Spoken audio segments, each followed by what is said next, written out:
If you knew nothing about real estate investing, where do you start? This book, step by step, is going to tell you what you need to know. By studying that neighborhood for 3 months, I knew more than the generalist brokers who have been at this for decades. Figure out what your thesis is. What is your business plan? Study it and become the expert. Welcome to the Real Estate 101 podcast. As always, I'm your host, Patrick Donley, and with me today is a really special guest I'm excited to have on. He's written a book called The Insider's Edge to Real Estate Investing, James Nelson. James, welcome to the show. Thanks so much, Patrick. Really appreciate you having me on your show. Yeah, I'm excited to get into your book. As I said, you've written the book. It comes out, I believe, this month in January. We're recording it. Talk to us about your career trajectory and what it's been like that it's given you the knowledge and the experience to write this book, which I heard somebody call it the definitive guide to commercial real estate investing. Well, thank you. And that was kind of whoever said that, and I hope that'll be the case. So it is coming out at the end of January. McGraw-Hill will be publishing this. And the hope is that this will be the roadmap for anyone who's looking to get into investing. But we'll also even help veterans who've been at this for a while to step up their game. So I know we'll get more into the lessons in the book, but kind of to go back to my story and how I got into this, what I would say is that it was mostly luck. So I graduated in 1998 from Colgate. And at the time, I didn't even know real estate was a thing. Colgate, liberal arts school. I was an English major, and all of my friends had investment banking jobs, and, became pretty clear that I needed to get a real job. I thought initially maybe I'd move out to the West Coast and maybe work on movies or something like that, until I found out that they didn't really supply a salary, and I didn't have any money saved up to just go and do it on a whim. So I went up to the Career Service Center late in spring and found a application for a job, which was an associate position at Massey Realty Services, which was co-founded by another Colgate alum. That was the reason why they had offered the position there. And this was, again, to be a sales associate at a real estate brokerage firm. And so I went in and met with them. They flew me into New York. So again, out of upstate New York, came in their office. It was a small office, but it was on Park Avenue, very impressive. And even though I really knew nothing about the business, what I can tell you is I had a very good gut feeling about the place and about the founders.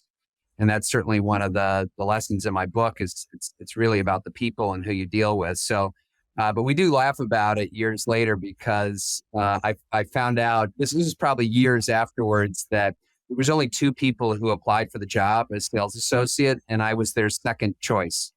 So, but I also, I guess, had the last laugh because their first choice, he flamed out after 6 months or a year.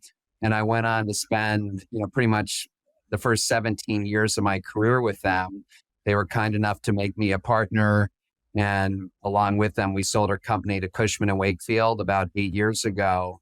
And what was really impressive at the time was by the time we sold to Cushman, we were selling 3 to 4 times the amount of properties as the next brokerage firm in New York City. And you can imagine in a competitive market like New York, how difficult that would be.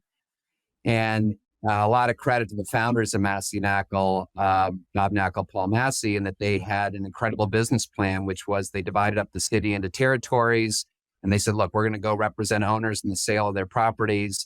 And they really focused on this kind of small to mid-sized buildings because the big globally traded firms, they were out selling the skyscrapers, but they found that the majority of these transactions, which were, kind of in the, $10 million and under space, was really no one had a dominant market share. And that's where the majority of transactions were occurring. So we had a great business focusing, again, by territory, representing owners in the sale of their properties. And we had a great run.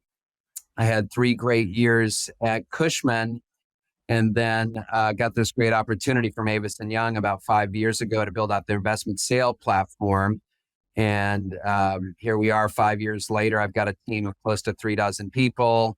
Last year, we closed over 50 transactions. And then along with our capital markets group that does debt and equity, we were involved in over $2 billion in transactions. So that's kind of my brokerage history, but I love it. But what I'm also really passionate about is investing. So very early on in my career, and we can I'm sure we'll get into the details on this, started investing as a limited partner. I went on to become a general partner in 2 real estate funds where we invested in over 3 dozen transactions with a total capitalization of about $350 million. And I remain an active investor today.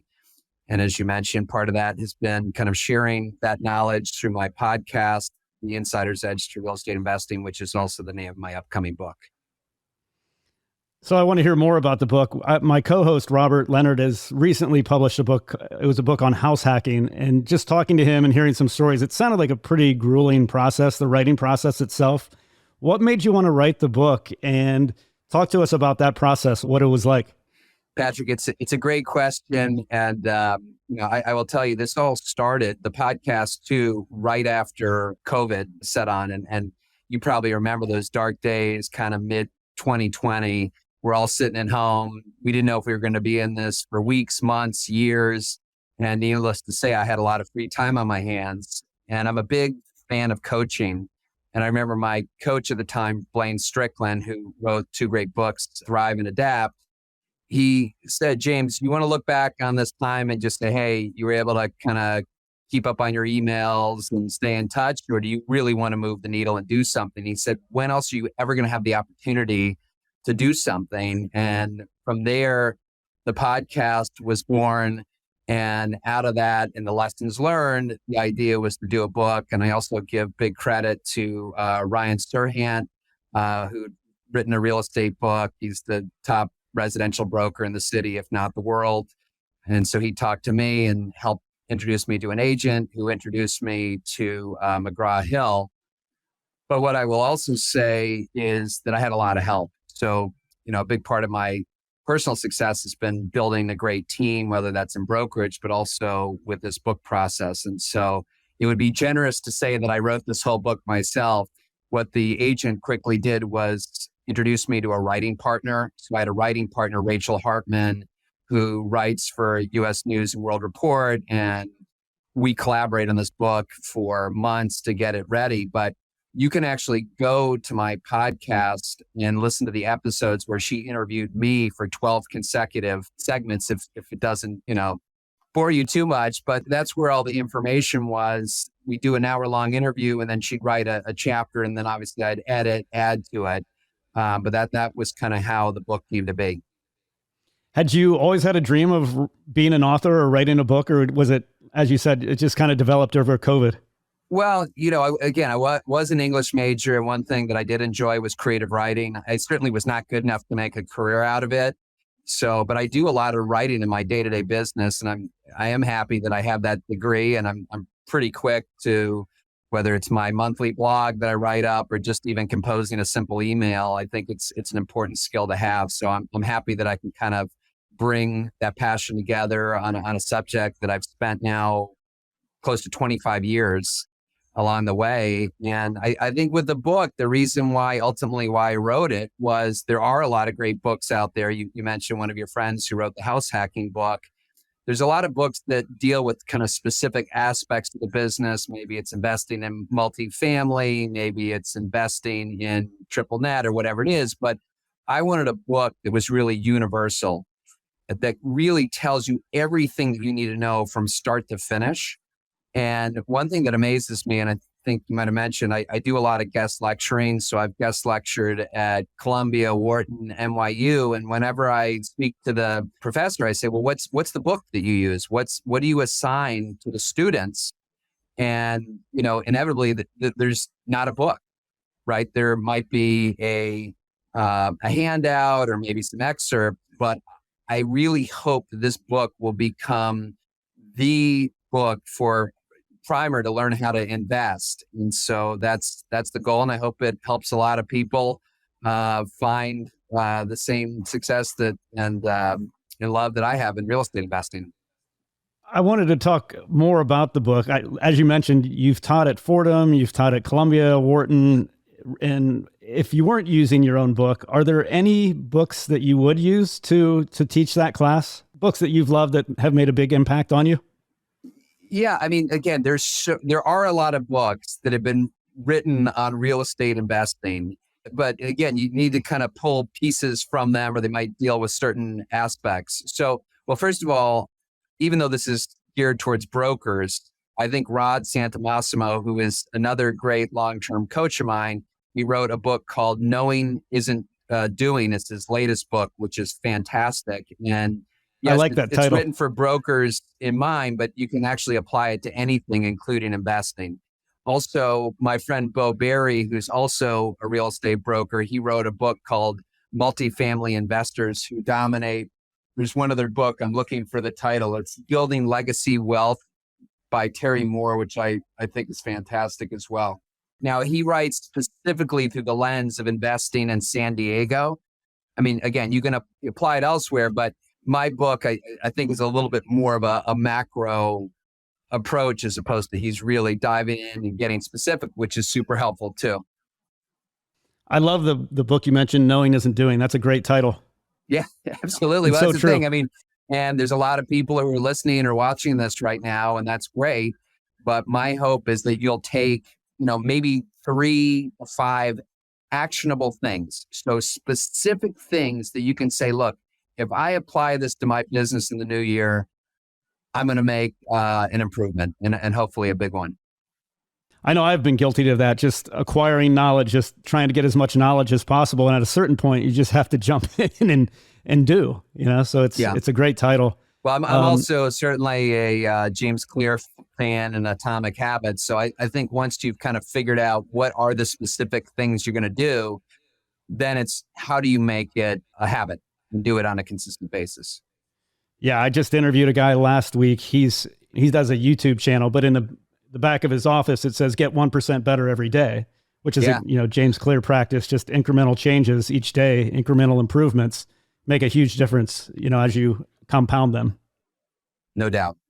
Yeah. So I wanted to talk about your early days when you started off in commercial sales right out of college from Colgate. It's been my experience that a lot of realtors and brokers don't get started in real estate investing for one reason or another. And that's kind of always been a head scratcher to me. They see a lot of deals, they see what's happening, but yet fail to invest or just don't get started. Why do you think that is? And for you particularly, when did you first make that first jump into investing? So I think you have to be careful about the conflict. There is an inherent conflict about being a broker and also being an investor. Okay. That doesn't mean you can't do it if you do it in the right way. But I think when you're starting off in your career, if you are starting as a broker, it takes years to figure out the business. And I would say, look, don't start investing right off the bat, because it's important. You'll do a disservice to your brokerage business. You'll do a disservice to your investing. I think brokerage, you really need to spend at least 3 to 6 months just to figure out how it all works, and then start building up your book, bringing on listings, working on sales, waiting for them to close. So, but I think once you have enough brokerage experience under your belt, I think it is appropriate to start looking at investing, but you need to be very careful. One of the rules that I've always lived by is that I do not invest in deals that I broker. And I should also say, whenever someone calls me and says, James, I want to sell my property, my brokerage hat is on first and foremost. If I was sitting here cherry picking which deals I wanted to broker and which deals I wanted to buy, I wouldn't get very far. And I would also have a horrible reputation, because what is that saying? And then once I bring out listings, investors would say, well, hey, James, if it's such a great deal, why didn't you buy it? Or if I'm a seller, I might say, well, hey, did I get a real fair valuation from James? Is he just trying to lowball me so he can turn around and buy it later? It's just, there's so many risks there they're inherent with that conflict. So the cleanest thing to do as an investor, if you're a broker, if you want to buy deals direct, buy them from other brokers. Okay, that way that seller's represented by another broker. They have their own representation. Clearly, you're not working on the listing. And so that's definitely the easiest way. The other thing, and what I did with the 2 funds, which was River Oak NYC 1 and 2, is we didn't actually buy properties at the asset level. We put out JV equity for value add deals. So if I'm coming in as equity as opposed to buying at the asset level, that's also one step further removed from the process. And even then, we would not invest in deals that we brokered. So if a sponsor came to me and said, hey, James, I've got this great opportunity. I bought it off market. I bought it through another broker. Great. Let's talk about how we can team up, provide equity for you to do this. And that way, it's really, in my mind, the best way to go about it. That makes sense. It keeps it clean. Talk to us, though, about the early days of your portfolio, what you initially were doing, what you were buying, what interested you the most, what strategy you pursued. Well, I think for a lot of us, it starts with the place that you live. So whether it was buying my first apartment in the city, buying the apartment next door, combining them. I don't even know if I wrote about that in the book, but that worked out pretty well. Of course, in that case, I bought it because that was our place to live. So it wasn't really with an investor hat on.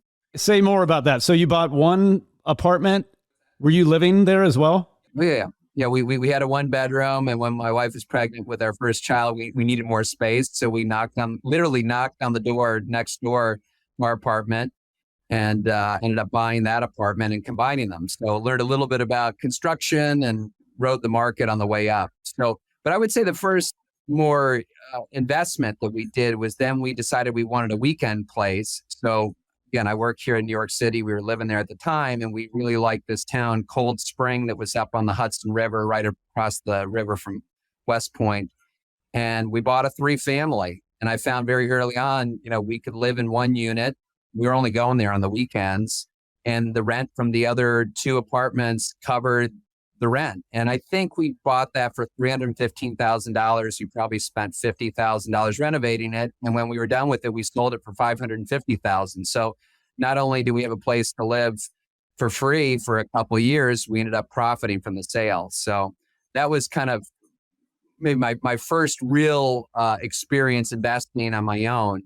But once I really started participating in larger investments in New York, which is really the area of my expertise, is kind of where I think my investing took off. And the first investment I ever made with a client was, and I had met him through NYU, young developer at the time by the name of Matt Blesso from Blesso Development.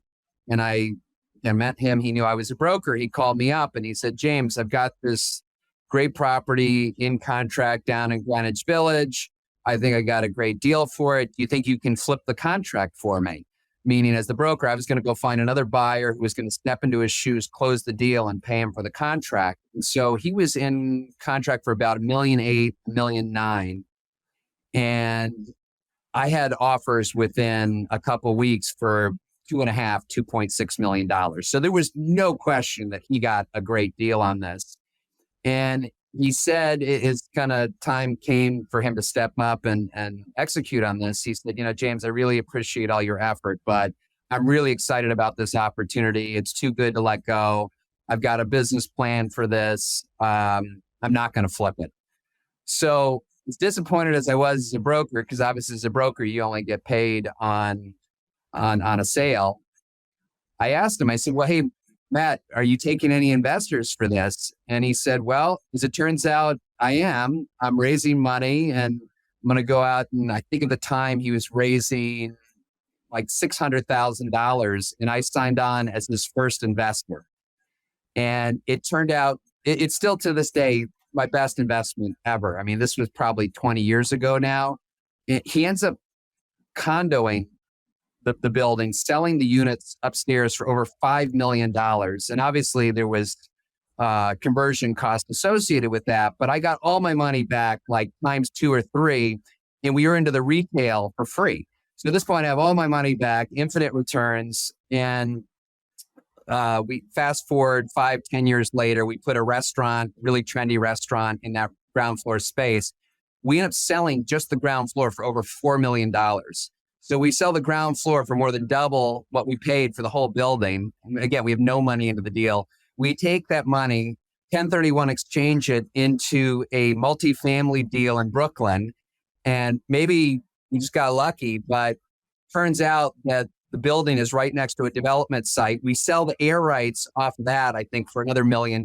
We still have the building in Brooklyn that's cash flowing. So it's just like the gift that keeps giving. That's amazing. Yes. What about the first investment where you and your wife were living? Do you still own that? No. We sold that after we moved out of the city. We didn't need a weekend place anymore. But again, I figured I was into that for probably about 350, and we sold it for somewhere in the mid 500s. So No, I meant the apartment, the apartment in the city. yeah, the apartment we sold too. Okay. Yeah, and that worked out too. I think that was another one where we doubled the money. Although you could look back and say that apartment's probably worth double that, but you can't look back. We used the money to buy a place up in Connecticut, so it worked out. Yeah, you did well, and can't complain about a nice profit. Yes. I wanted to do a deeper dive into your book. I wanted to get into that further here. What does the book focus on, and what are you hoping like the top 2 or 3 takeaways are that you'd want your readers to walk away with?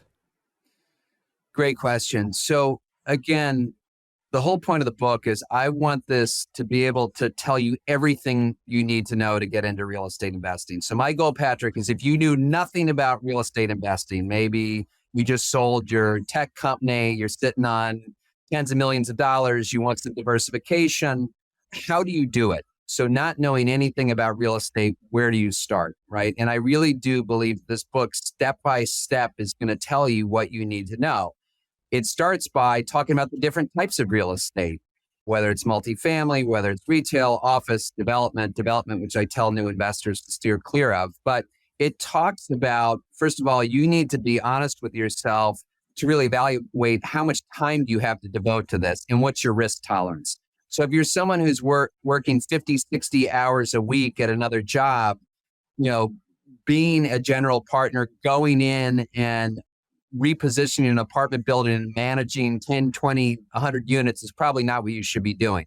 If you're just looking for something passive, maybe triple net is a good option for you, or maybe you want to be a limited partner. There's nothing wrong with that. I just got through telling you one of my first investments, which happened to be the best. I was a limited partner. I wasn't even a general partner. So it does talk about what to look for. You asked about what are some of the most important lessons in the book. Very early on, I talk about this is a people business.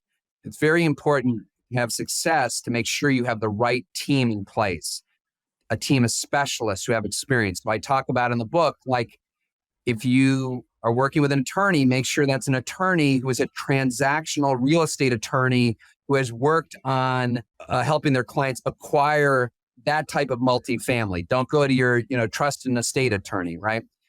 What's interesting is the first podcast that I ever did, the first interview I ever did with Bruce Ratner, prolific developer. He's built over 50 ground up projects in New York City, the latest one being the Barclays Arena. He's a part owner in the Nets.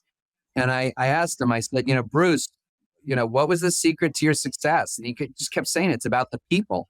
I went back and I counted the number of times that he said people in a 1 hour interview, people or teams, over 50 times.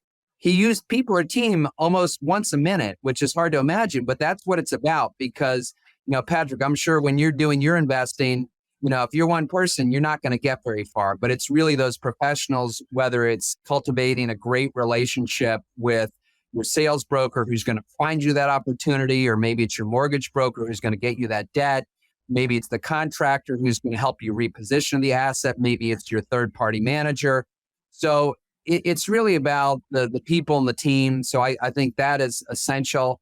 But I think also what I talk about early in the book, which is beyond just making sure you pick the asset class and risk profile that's right for you, is to become a specialist, right? And just like I talked about when I started off as a broker, my territory was the Chelsea neighborhood in Manhattan, which was about 50, 60 blocks. And I spent 3 months just getting to know every single thing about that neighborhood, every single sale, where rents were, rezones, new developments, right? And what I found was, even though I was incredibly green, brand new to the business, by studying that neighborhood for 3 months, I knew more than the generalist brokers who had been at this for decades. There's that old saying, jack of all trades, master of none, right? And I think that applies. So I think for your listeners, figure out what your thesis is. What is your business plan? And then study it and become the expert. I think that's some great advice. Yeah, I just did an interview last week. This guy that had the 1%, get 1% better every day, his whole theory was just to focus strictly on one zip code. And that's all he did. Every morning he'd study Zillow, knew all the listings, just as you said. He knew where rents were, he knew what things were selling at, and he knew, like, if something was mispriced, he'd jump on it pretty quickly. So that's really great advice, to focus. And whatever time frame, you can become really, really knowledgeable compared to 90% of other people that are just kind of all over the board. That's right. So that's great advice.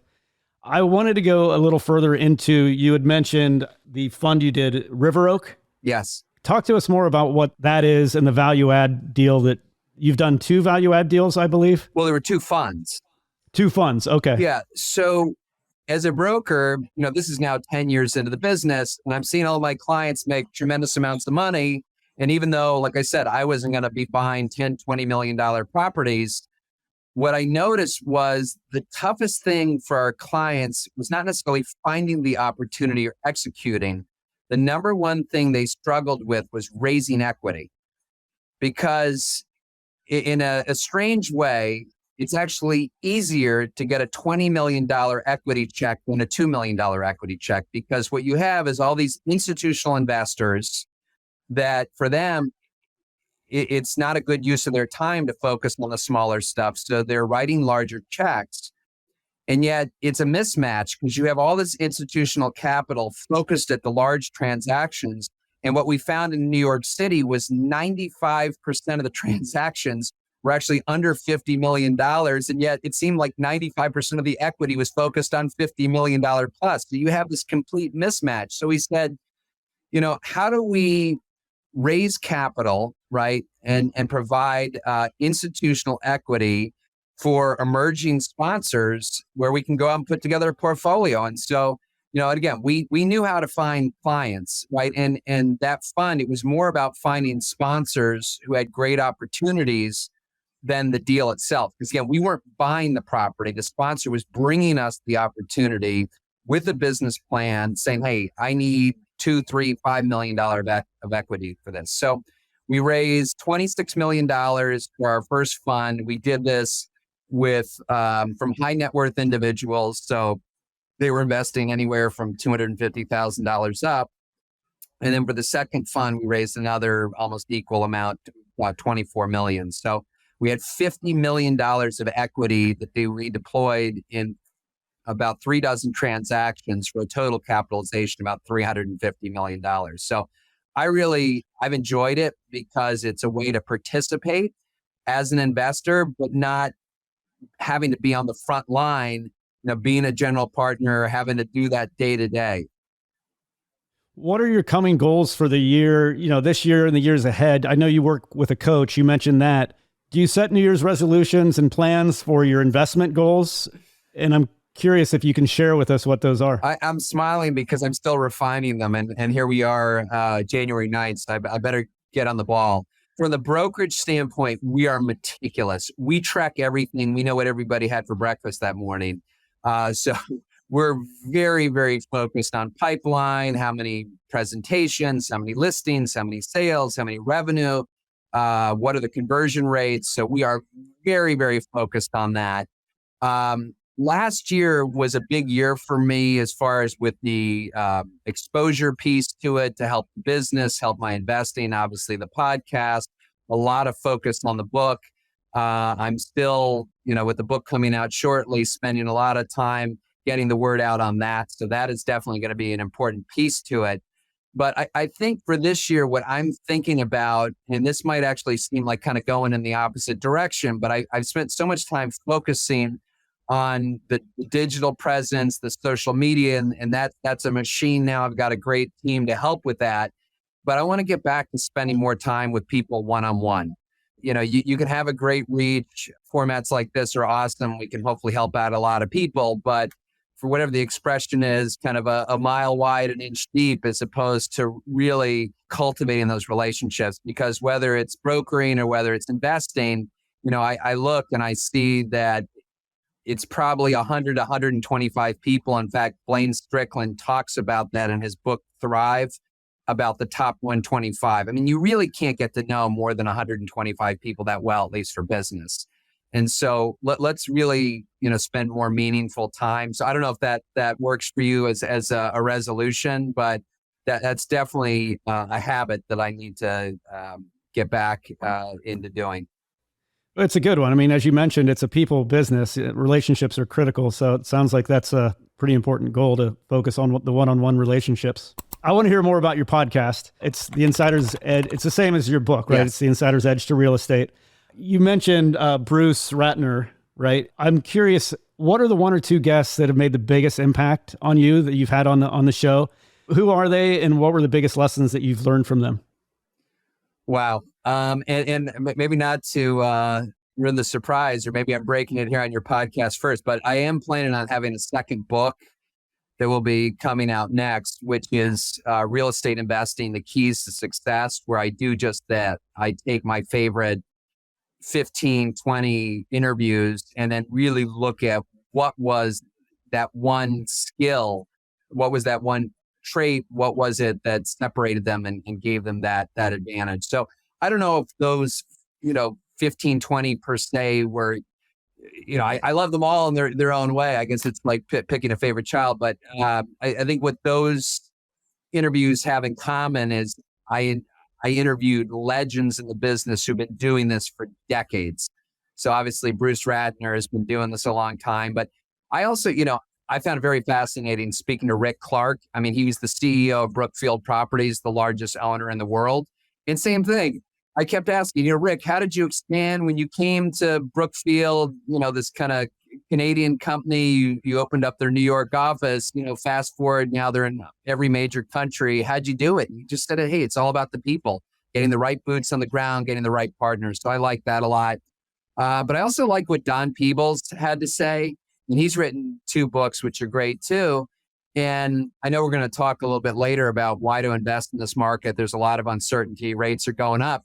He said, my best investments of all time I made when the market was down, when a lot of buyers were on the sidelines. So I like what he had to say about that. I love Mary Ann Gilmartin, the interview with her and what it took to just get these deals done. Like when you're focused and, if you're the kind of person where you get discouraged by an obstacle, this is probably not the right business for you. I mean, there's going to be things that come up. These deals go left, right, sideways, every which way. You got to stick with it. And she talks about getting this deal done, this major development in Brooklyn with a bond offering that had to get done December 31st. And they had to open up the post office at 2, 3 in the morning to get a signature to get the lender to fund. So, they're all great. And I think for, some of the young guns out there, as I call them, the one with David Shorenstein, he gives an interview. I mean, this guy is a canvasser, is unbelievable. I went to his office once and he had like 20 people in his office. They're all sitting there writing handwritten letters. I'm like, David, what are these people doing? He's like, they're canvassing. We're sending out letters to owners that say, sell your property, save a brokerage fee. And he racked up like 100 properties in Brooklyn buying them that way. And he sold them as a portfolio to Related, one of the biggest companies out there. I also like what Stephen Kashanian from Closed is doing, Closed with the K, really creating a brand. I think Peak Capital is the same way. I interviewed Alex Cascal on that. And again, they've really been able to create a company with a brand that not only helps brokers to think of them when they have an opportunity, but also investors. So I mentioned you're my 7th or 8th interview, so I'm relatively new to the podcast game. What's been your favorite part of the podcast and your least favorite part of doing it? Well, the favorite part is just meeting new people. And so initially when I started the podcast, I had, probably 100 people I wanted to interview, which really helps because I know those people. So I don't have to do as much prep because I already know their story. I can speak with them from personal experience. So that's been great. But now, 2 years running, over 150 episodes are coming up on that shortly. And you get to meet a lot of interesting people. And I would say I'm still learning. Every time I do one of these interviews, sure, I hope I'm helping, the people who are downloading it. But every time I'm picking up stuff and I'm taking notes also. So we're all learning. That's what I love about this business as well. I mean, as far as, challenges and everything, I think it's just can be tough sometimes to find the time. Again, it was one thing when I started this up during COVID and I had a lot of free time. Now, it's all hands on deck with this market, trying to get things done and sometimes just prioritizing and making sure that I get a new episode out every week. It's tough. Yeah. Yeah. It's a little bit of a pressure, but as you said, the positives are great. Just learning from everyone is a treat for me. I wanted to talk about what have you done, whether it's your education at Colgate, getting your real estate broker, the broker's license, reading a certain book, attending a conference, maybe mentorship, coaching that you've done, whatever it is. What's the one thing that you've done that's had the biggest impact on your success in real estate? Well, I think this is definitely a business that you learn by doing and also having great mentors. So I was just so lucky, and it was luck that I started off working with Bob and Paul and just sitting with them on an open floor plan. I mean, we were out in cubes and I just listened and absorbed. And so I think for those of you looking to get into this, find a great mentor and spend time with them, volunteer your time, say, hey, look, I want to just come in, shadow. I actually have someone in my office today who just said, hey, I want to learn more about your business and what you're doing. I said, hey, come hang out and spend time with me today. And I think just exposing yourself to mentors out there. And I think also making it a two-way street. I get asked to be a mentor a lot, but oftentimes it's just, that person asking me, hey, James, how can I get my next job? What advice do you have for me? And I find that the really good mentees, they realize it's a two-way street. And I had someone who I'm mentoring now. He's at Baruch College. And as soon as, we sat down our initial meeting, he's been sending me information. He set me up with the Baruch College, the real estate club, and just trying to be helpful. Yeah, that's good advice. It can often go just one way, and it's got to be a two-way street, give back a little bit. Did you have a training program that you were involved in initially, or was it just for brokerage, boots on the ground? Sure, yeah. When Massey and Accolades, one thing that made it very successful is they had a very regimented system. In fact, the fact that I studied that territory, had to learn everything about it, at the end of 3 months, there was actually a review board and they came in and they grilled me on how much I actually knew about the area. So, I really had to step it up and show my knowledge. So, today with our brokerage team, and I run a smaller team, we've got 36 people here. So we don't have a formal training program, but most people on my team, they have at least 5 years experience in the business. So they don't start from scratch. They at least have an understanding of the business. And they learn by listening in. We have a team meeting every single morning where we go over pipeline and what we're working on. I wanted to talk more about the importance of building a team. When I first got involved in real estate, I don't think I realized how important building a strong team is. I've always been involved in playing individual sports, whether tennis or golf, or I did triathlons. It's kind of one on, just a solo endeavor, but real estate is not that way. I think a lot of new investors kind of are in a similar boat where they don't realize the importance of building out a team. What have you found to be the most important aspects of how to build a strong team? How would you go about doing that if you're a new guy, maybe don't have a lot of resources? How can you go about building a team that you need to succeed in this? Well, again, even starting off, whether it's offering internships, there's so many college students out there that are super talented. They're looking for experience. And even if you pay a minimum wage or, in some cases, these schools actually give stipends for them to come in and study, that should not be a barrier. Also, if it's getting an assistant, there's that old expression, if you don't have an assistant, you are the assistant. You now have virtual assistants that you can get for a very reasonable rate. So, I think it comes back to, and this is what Rod Santamassimo talked about, calculate what your time is worth. So for brokerage, that's a little easier. I can figure out what I made the last year divided by how many hours I worked. And then the question is, if you're doing something, is that worth the time that you're spending on it? Right. And so it's well, sure, I can book my tickets if I'm taking a family vacation or better yet, a work conference.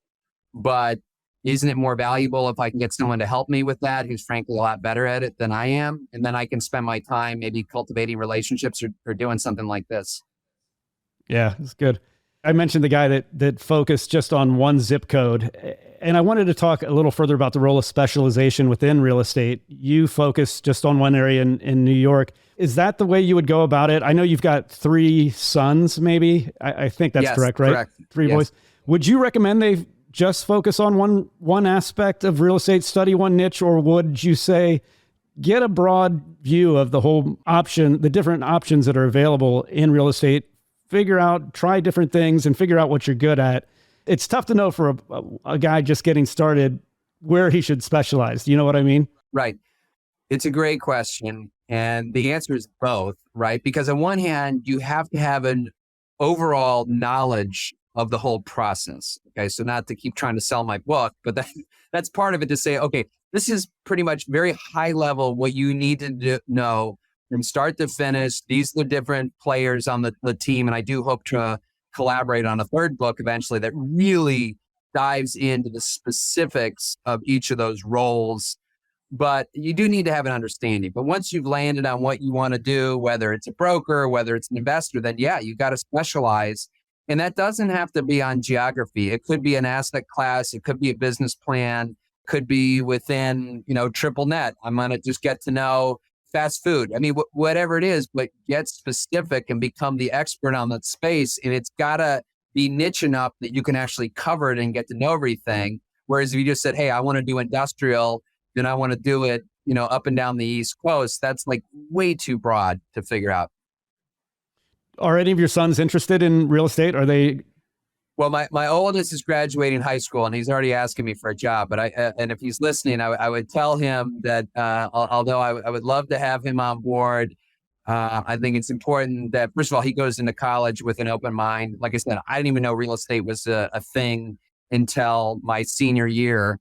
And, there's a lot of exciting things out there, but you got to do what you're passionate about. Right. And so, I mean, he sees what I do, he's come in to visit the office and he seems to love it, but you got to just make sure. And it's not uncommon for someone right out of college starting out to try a bunch of different jobs. And I think that's also why internships are a great opportunity. Try things that you don't like. I mean, I spent one summer working for, it was corporate America, one of the big car manufacturers out there.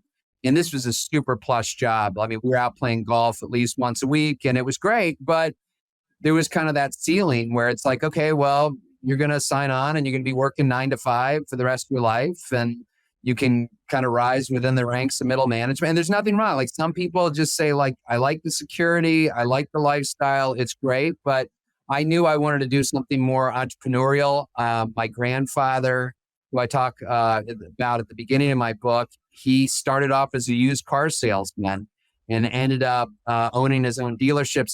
He sat on the board of GM. So, but again, that's what he was passionate. He loved sales. He loved getting to know people. What is sales? It's really kind of understanding, you're helping them. You're putting yourself in their shoes, whether you're selling cars or you're selling $10 million buildings. Did you have any other family members that were involved in real estate investing, or are you kind of first generation real estate guy? My uncle he might as well have been mayor of Minneapolis, and he started his own boutique shop, advisory shop. He did leasing, but he also worked on some of the biggest deals. If I'm not mistaken, he helped the Vikings secure the land for their stadium. And even though he was very focused on Minneapolis, he had great relationships. And when I made one phone call, due diligence on this firm I was going to start for, and Russ made some calls. He said, hey, these guys are top shelf and you're in good hands. Nice. So at the Investors Podcast, we were talking a little bit earlier before we started recording. We're founded on Warren Buffett value-based investing principles. Why do you think investors can gain a greater edge? Your book's called The Insider's Edge. Why do you think they can gain a greater edge in real estate than they can in traditional stock investing? It's a great question. It's also something that I talk about very early on in the book. And look, there's been a lot of advances made with real estate data. There's a lot of information that's out there that's accessible. But at the end of the day, it's still a very inefficient marketplace. So if we want to go buy a stock right now, you can find at any minute what a stock is trading for. And we all have the same information. In fact, I'm assuming I have the worst information, right? Because I'm just a retail consumer. Whereas real estate, there's no rule that an owner has to sell their property for the highest price. You can have two buildings sell on the same block, and they might look the same, and one might go for 2 to 3 times the other, the other property, and that might be because the tenancy, the condition, but it also might be because how the property was marketed. Maybe the property that sold for a higher price used a professional brokerage firm to maximize exposure and maximize the price, whereas that owner down the street thought that they were saving themselves a brokerage fee and they knew what they were doing, just like that building that my first partner, Matt Blusso, bought. I'm sure when he bought that at $1.8 million, $1.9 million, I'm sure that owner said, hey, I got this guy to pay me a big price. And clearly he left, in that case, $500,000-$600,000 on the table. So I just think what's really interesting is there are a lot of inefficiencies that you can capitalize on. And it's probably a blessing there isn't an hourly quote for real estate. Yeah. Look, there are companies that are trying to solve for that. I think it's certainly interesting, tokenizing real estate, trying to make it more liquid, because that is one of the drawbacks is it's not a liquid investment, but there's certainly platforms that are trying to solve for that, which I think is interesting. I've interviewed a couple guys recently that are involved in democratizing real estate and tokenizing it. It's an interesting concept for sure. I wanted to talk about today's market. There's a lot of buyers that are just sitting on the sidelines, maybe waiting out this period of uncertainty. Interest rates are up. Inflation's obviously up. Do you have any good advice on how to deal with periods of uncertainty that we're in when there's like just a growing sense of unease in the market? Well, I love that your podcast embraces the teachings of Buffett, and I've certainly referenced him several times in this market, and I'll probably get the quote wrong, but being fearful when those are greedy and being greedy when those are fearful. I think that applies right now. We've seen rates go up at an unprecedented rate, if not, the last 20 years. And as a result, a lot of buyers are on the sidelines.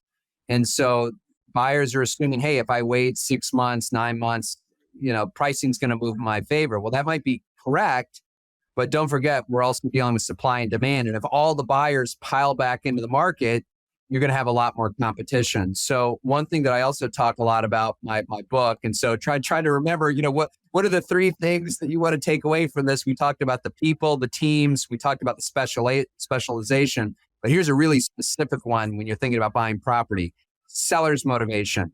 Why is someone selling? Okay.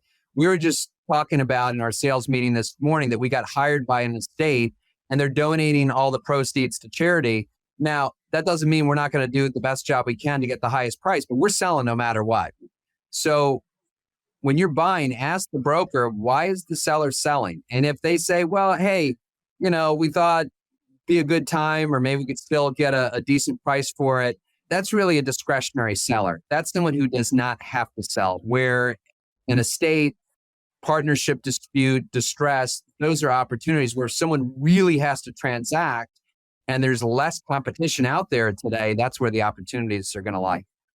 I'd like to hear about people's experience of 2008. What was that like for you? How did you handle it? And then how would you compare today's market to 2008? Do you see any similarities at all? It's a great question. And there are similarities in that you have buyers on the sidelines, certainly for different reasons. And then also we were hit with a lot of distress, and where there are challenges, there are opportunities. But I would say that going from 2007 to 2009, there has been, you look back then here in New York, sales volume dropped 90%. Whereas you look at what's happened here in New York City, and we haven't released these figures yet, but it's somewhere in the ballpark of a 49% decline in dollar volume year over year. So that starts to tell you something. It's not 90%, but sales volume looks like it's going to be cut in half this year. So I think the important thing is to just keep showing up. I think what I was doing in 2009 as a broker, and we didn't know where the market was headed or when it was going to come back, but I just kept showing up and I kept studying what was going on. And at the time, I had never even sold a loan before, but we ended up doing a tremendous amount of work for the banks, selling bad loans. And 2010 turned out to be one of our best years ever. So I don't know if we're going to see something as drastic of a decline. And then all of a sudden, tons of distress that gets flushed out, meaning lots of business. But there's certainly going to be similarities with, again, challenging times, opportunities. And I think the lesson is just keep showing up, and you never know when things are going to turn. With rates up, do you recommend just sitting on the sideline and maybe hoarding cash or gathering cash to jump in later on down the road? Or where do you see opportunities? I don't think you can pick and choose, jump into the market or not. If you stop studying the market, you're going to miss opportunities. Going back to seller's motivation. I mean, we sold a building in the Village, and this was right before COVID. We had it on the market. We had a contract out for $32 million. COVID hits. I mean, who knows? We thought it was the end of the world. And, 60 days later, we end up contract closing on the property for $22 million. So now, granted, this is a very scary time. We had no idea, maybe $22 million was the right number at the time. But how many sellers would have dropped their pricing expectations by $10 million in 60 days if it wasn't a motivated seller? So that's the reason why you got to keep looking. I'm curious what New York office space is like. Do you see any creative, adaptive reuse of office space? What's happening in the office market? We're trying. The challenge is that, first of all, you've got zoning. So the building has to be located in an area that actually allows residential. But then the big question is, does the floor plate lend itself to that? A lot of these office buildings have big, deep floor plates, and you can't even have the proper light and air unless if you cut off the back of the building or core it out, which might not make it worth it. And the last part is really the economics. So in New York, because the real estate taxes are so high, to incentivize development in the past, the city, state has had to offer tax incentives. I think the same thing is going to happen if they want to see more of these conversions happen. What's the vacancy rate right now in office space in New York? It's about 20%. It's about 100 million square feet available, which is a pretty crazy amount to think about. Yeah, definitely. So you've been a broker for a long time. What would you say sets apart the most successful ones that you've seen in the field from just kind of the average or mediocre people that you've seen? Well, I'm going to borrow this from Barbara Corcoran because I heard her say this, and I think it's I agree with it, which is it's how you handle failure, how you handle objections, right? So this, again, is a business where you're going to have a lot of deals fall through. And if you're investing, you're going to have things that don't go your way. You can't just have one or two things in the pipeline, right? And assume you're going to be successful. This is a numbers game. So you have to know that's all part of the process. And then if a deal falls through or things don't go your way, you're just that much closer to the next one that will. You mentioned your use of a coach, and I interviewed a gentleman last week who's a real estate investor, but also does men's financial coaching, success coaching. And I've not used a coach before, but I'm very interested and want to learn more about it. Talk to us further about your experience of using a coach, reaching your goals, and keeping you accountable. Well, I think it's the same reason that I have a trainer when I go to the gym. Can I go and do I know the exercises by now? Probably. But if I'm going to show up and if I don't have the accountability, probably not. So I think at the very least, I think to check in with someone, I do it once a week, 30 minutes, just, hey, how's the pipeline? What's going on? What do we need to think about? Have a sounding board. It's what Rod Santomassimo talks about, working on your business as opposed to in your business. So if you're not really kind of taking a step back and looking at the big picture, you're in the deal grind, you're just one foot in front of the other, you might be missing the big picture out there. I know that you're really into David Goggins. I think you read his book. What is it? Can't Hurt Me? Can't Hurt Me. Yes. I wanted to discuss further the importance of proper mindset. There's a lot of common hurdles, or what are some of the common hurdles or mental barriers that prevent a lot of new investors or even new brokers from getting started or succeeding in their endeavors? Yeah, I think the number one thing that holds investors back is fear. And so that might be warranted in the sense that maybe you haven't done the proper research or you don't have, you're not prepared. But that being said, you're never going to be, 100% ready. You asked about favorite interviews. I interviewed Jordan Vogel, and I kind of took the Nike slogan. Hopefully they don't come after me for it. Just do it. But his whole point was a deal's never going to be perfect. You're going to do as much work as you can, get it as close as possible. But he said, every time I've closed on something, I feel like I overpaid the next day. So his point was just go do it, right? And so I think the fear, whether it's, it's got to be perfect or whatever holds a lot of people back. But I think also some of it is understandable. I mean, if you're stepping up and signing a contract and you don't have a strong capital partner, you don't have banking relationships, no, you shouldn't do it, right? And so that's why one of the most important members of the team that I talk about is having a great partner.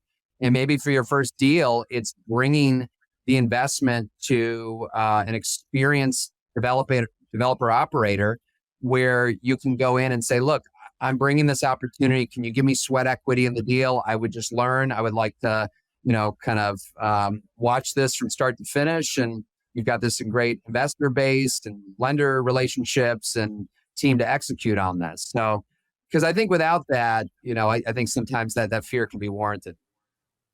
For sure. So you'd recommend a younger person to try to partner up with somebody with financial resources or 100%. resources in the investment community? Yeah, definitely. What's one piece of advice that you hear the real estate gurus online or Twitter, social media that you hear often that you just don't agree with?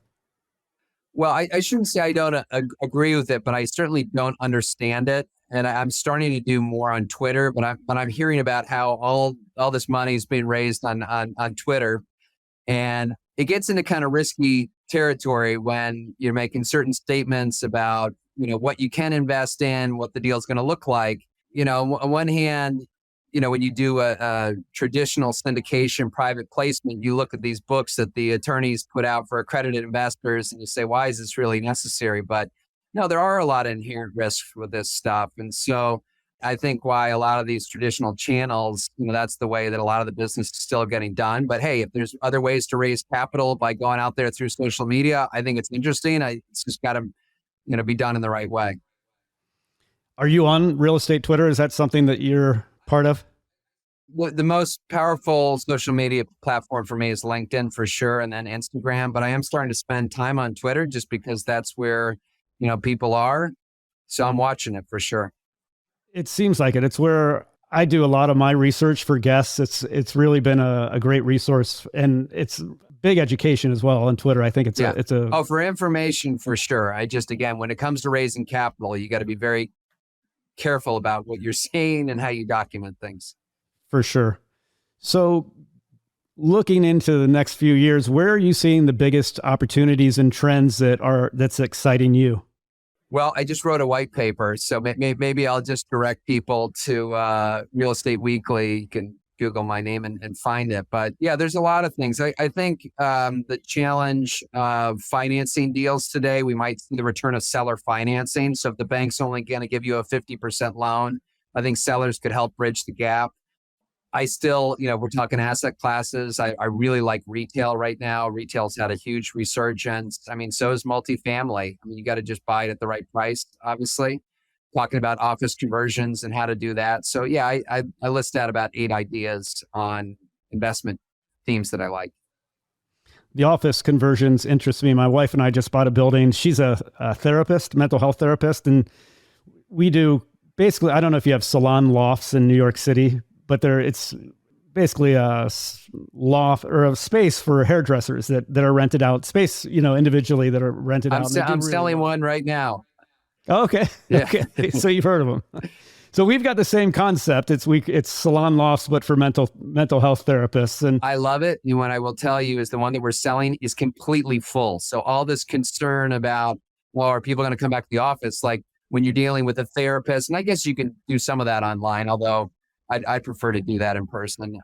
Certainly to go to a stylist, that needs to happen in person. So I think that's interesting. Anything that involves having to do something in person seems to be a good long-term user of real estate. Yeah, it's the same for therapy. Most people want to do it in person. So this is our second one. The first one's 100% rented, and we've had demand, so we bought a second one, and we're doing a conversion now, and it sounds great. Renovating it, and we'll see how it goes. So good. It's fun. So James, this has been a lot of fun. I've really enjoyed this. I'm super excited to read your book. When is it being released? Can it be ordered on Amazon now? So the plan is for the end of this month. You can go pre-order it right now. So if you go to Amazon and you search for The Insider's Edge to Real Estate Investing, you can definitely pre-order it there. Or if you're part of a company or you want a bulk order, you can also go to jamesnelson.com. That's where you can find all my stuff, the podcast, white papers, video series, and you can arrange for bulk orders there. Cool. Anything else you'd like to add as we wrap things up here for our listeners? No, I think it's great that everyone is taking this time to invest in themselves. I mean, we talked about coaching. I mean, this is a form of it, right? If you're listening to great podcasts, you're taking the information in. I think the important thing is to quote my friend Rod Santamassimo, which is knowing isn't doing. So really think back to what are, a couple of things that you found that were hopefully interesting in this interview and make them a habit. What would you say one actionable thing is for a listener to do, like today? What's one actionable thing? Well, I think from now on, whenever you buy property, just ask, what's the seller's motivation? Really get the story. That's a great question. And so often it's just, people don't ask it. You'd be surprised how rarely I'm asked. Yeah, interesting. So aside from your personal website, is there any other way listeners can get in touch with you?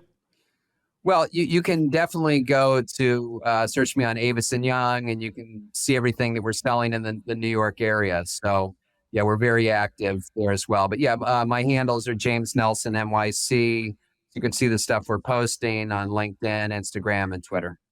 Okay, great. James, thanks so much for being with us today. Really enjoyed this. Thanks so much for having me. Best of luck to you all. My story with real estate and the message I want to share to people is that I am the most regular guy you will meet. There is no other field where I could have been this successful. It's like real estate is the path for the regular guy. There's 4 outcomes when you take a trade: a big win, a small loss, and a big loss. Anytime I feel uncomfortable, that's a sign for me. This is where you push.